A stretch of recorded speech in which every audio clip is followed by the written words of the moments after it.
بله. سلام. سلام علیکم. آقای جوادی؟ بفرمایید. من یکی از بچهای دانشگاه شریفم. بله. دارم یه مستند میسازم درباره مهاجرت نخبه ها به جایی مثل آمریکا و کانادا واسه ادامه تحصیل.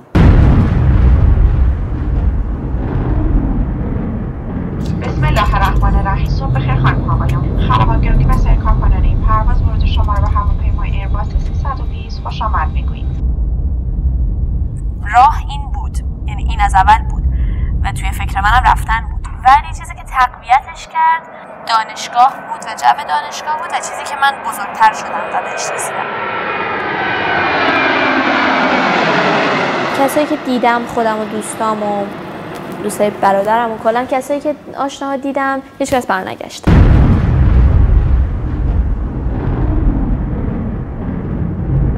با سپاس از این دوستان خوب که این ویدیو رو برای ما فرستادن. کاری از دانشجویان دانشگاه آلبرتا در ادمونتون کانادا.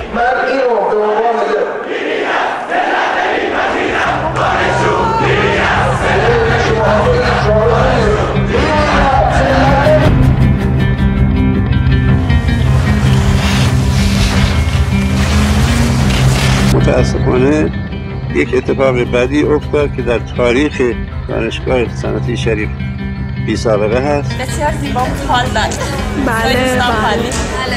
خیلی باحال بود. خیلی هر کسی که بتونه میتونه فرار کنه. ورزشکاران فرار میکنن، هنرمندان فرار میکنن، همه فرار میکنن. ما همه توی یک قایق شکسته وسط اقیانوس در حال غرق شدنیم. اهدا می‌شود به آقای حامد بهرام.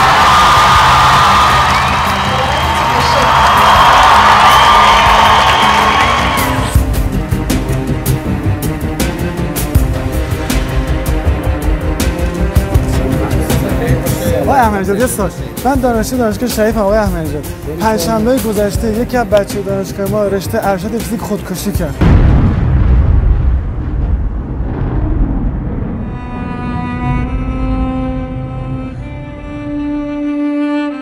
یعنی از حجاب شروع میکنن که خانم این چه مثلا سر وضعیه اومدی یا مثلا مانتوت گیر بده، رو سریت گیر بده، آرایشت گیر بده، به همه چیز دخالت کنه. از سر وضع گرفته.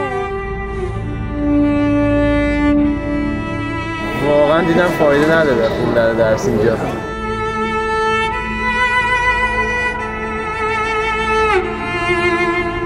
ما قطع میکنیم بلافاصله، یعنی ما بالاخره سیمو قطع میکنیم، دیگه طرف راه نداره.